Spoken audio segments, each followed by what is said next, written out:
If you've been waiting to see the Queen of the Ring tournament throw a curveball at the entire division, Friday Night SmackDown delivered something we absolutely did not expect, and honestly, something that might have just changed the entire trajectory of where WWE's women's division is heading. Liv Morgan just defeated Charlotte Flair, and this wasn't your typical upset. This was a statement. Welcome back to WWE Express, and if you're passionate about wrestling storytelling and deep dives into what these matches really mean, you absolutely need to hit that subscribe button because we're unpacking the most pivotal Queen of the Ring semi-final match that just went down. Let's rewind because the context here is everything. Charlotte Flair came into this match with something to prove. This is a woman who hasn't held a singles world championship in years. She's won tag team gold recently with Alexa Bliss, but a singles title? That's the missing piece from her legendary resume. She wants that 15th world championship, and she saw Queen of the Ring as her stepping stone toward taking down a world champion at SummerSlam. The stakes were real for the Queen. She was hungry. But then the moment she stepped into the halls of the arena, things fell apart.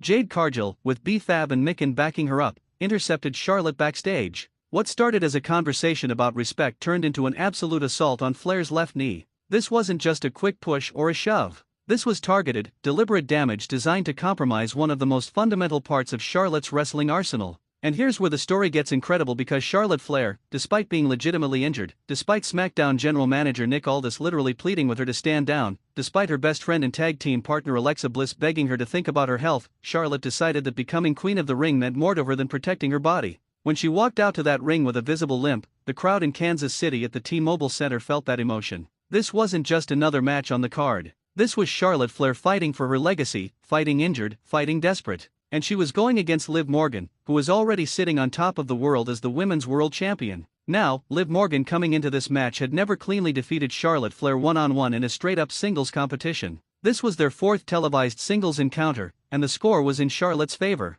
But Morgan had something working for her that she absolutely capitalized on. As Charlotte was making her way to the ring, practically limping, Liv Morgan kicked her legs out from under her before the bell even rang. That wasn't desperation. That was psychology. That was Liv understanding that she finally had an opening against Charlotte that she'd never had before. From the moment that bell rang, Liv Morgan's strategy was surgical. She went directly to that injured leg. Every single move was designed to attack the knee, the quad, the lower body that was already compromised. She hit dropkicks directly to the knee against the ring post. She slammed Flair's leg into the steel steps on the outside. She hung Charlotte in the tree of woe and methodically kicked away at that injured limb while the referee had to step in and pull her away. This wasn't just a fence. This was a masterclass in working a body part and understanding that when you have an advantage, you don't deviate from the game plan. Charlotte fought back in moments of desperation. She hit a beautiful crossbody from the top rope that nearly got her the win. She executed natural selection from the second rope and nearly shocked everyone. But every time she tried to mount momentum, every time she tried to use one of her signature maneuvers, that knee betrayed her.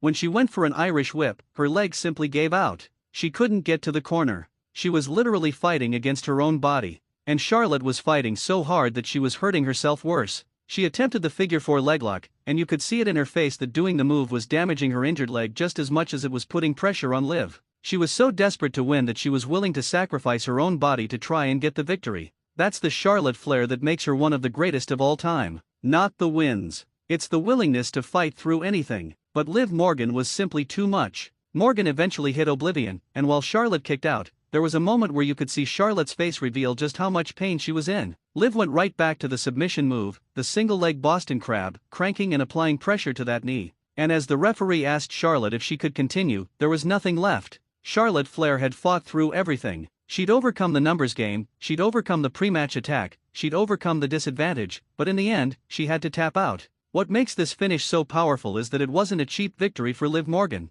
Yes, Liv took advantage of the circumstance. Yes, Liv attacked an injured woman. But once that bell rang and they were in the ring, Liv Morgan executed a near-perfect match. She controlled the entire narrative of the bout. She targeted one body part with consistency and purpose. She didn't need anything else because she did the job correctly. Now Liv Morgan is heading to the Queen of the Ring final at WWE Night of Champions on June 27th, where she's going to face IYO SKY. And this is where it gets really interesting. Liv Morgan is already the women's world champion. If she wins Queen of the Ring, she gets a world championship opportunity at SummerSlam. So we're potentially looking at Liv Morgan trying to unify the women's championships in July. We're looking at her potentially creating a dynasty moment that hasn't been seen in the women's division in some time. But what does this loss mean for Charlotte Flair? The question everyone's asking is whether the injury was just part of the storyline or something legitimate. And honestly, it doesn't matter. What matters is that Charlotte Flair just lost to Liv Morgan in a Queen of the Ring semifinal, and that's going to have consequences.